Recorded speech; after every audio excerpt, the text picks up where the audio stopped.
Today I'm going to share with you the 3 kitchen appliances that are most used in my house. To me, 2 of these are indispensable. When we were redoing our kitchen, I still had these 2 appliances and it got us through 6 weeks of not having access to a kitchen. The other one is just helpful. All right, here it is. If you've been watching my channel for any length of time, you know I am a huge fan of the Instapot. So much so that I have 3. I have 2 6-quarts. This is one of them, and 1 8-quart. And you can see this one is programmed to cook dinner in a few hours. This one is already programmed to cook our meal for tomorrow morning. So this is with my husband's vegetables and everything in it. I absolutely love these. They are set it and forget it.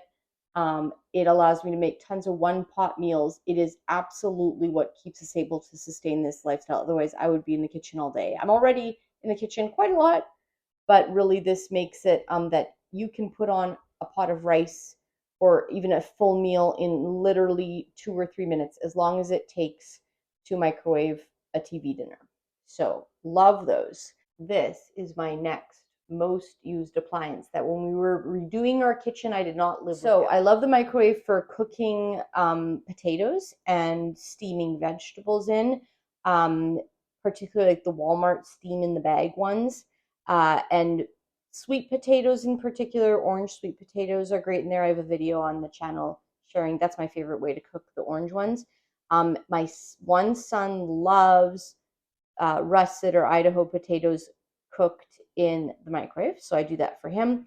For everything else, I use Instapot, but we also obviously, I cook ahead, and then I put things in individual containers in the fridge for the most part, so that people can reheat from the fridge, and that saves me a ton of time. So my microwave is a huge time saver. Let me just show you what I mean. This is just an example of part of our fridge right now. These are all containers. I try to use glass when I can, but I was out. These are all containers filled with food that my kids can literally grab and reheat. I have a bunch of potatoes cooked up here that we can reheat. We have more potatoes there that I'm going to turn into fries. And then we have like some grain and beans we can just nuke in the microwave. So we use that. And my bonus appliance, I use my Immersion Blender a lot. I use it to puree soups and sauces, particularly for my kids, because I'll make sauces out of nothing but cauliflower. Well, I shouldn't say nothing but cauliflower, but 4 bags of cauliflower. There's a recipe on the channel called cauliflower Alfredo sauce. So I use this for that. I use it to make pasta sauces with tons of different vegetables. That is also on the channel. I use it to blend fruit for the breakfast bars I make. Lots of those recipes on the channel as well. And I use it even to, like, I can sometimes throw in oats into that as well and roughly chop them. The reason I prefer the Immersion Blender is it's super easy to clean. I hate cleaning my food processor and even the Vitamix blender, which is technically pretty easy to clean, just because it's more work, and I'm, hence the channel name, keeping it simple, because I don't have time for that kind of nonsense. It's already a lot of work to feed the 4 of us, and I work more than part-time, and I homeschool my kids. So there's a lot going on in our house, and I don't have time to waste on extra things. So I do use my Vitamix, which I only even bought a year ago, and we've been plant-based for 14 plus years. So just so you know, you don't need a Vitamix. I did not have one for ages. The only reason I got one is actually because I wanted to make salt-free hot sauce, mustard. That's it. Because even the ketchup I can just use a spoon for. So it's just really the salt-free mustard and the salt-free hot sauce. That's pretty much all I use it for, but it really is wonderful for those 2 things.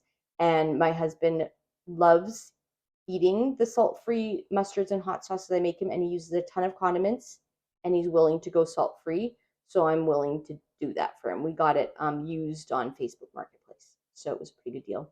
I also do use my food processor occasionally, and when I say occasionally, I mean, like, I don't know, once every 1 to 2 months to make things like my blueberry pie recipe where I need to blend dates and oats.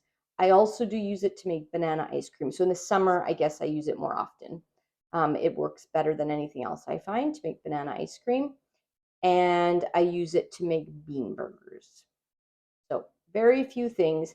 I do use my stove for pasta and to make pancakes on, and I use my oven to bake squares. Those are my other used appliances, but I can live without them if I need to, especially if I get ahead in my square baking and have several weeks worth in the freezer. So it's the Instapots that I use multiple times a day, as well as the microwave to reheat things. Those are the things that if those appliances go within like a day, we're trying to have that replaced already. Like, I mean, we basically don't go a day without those things in our home. So I hope that helps you.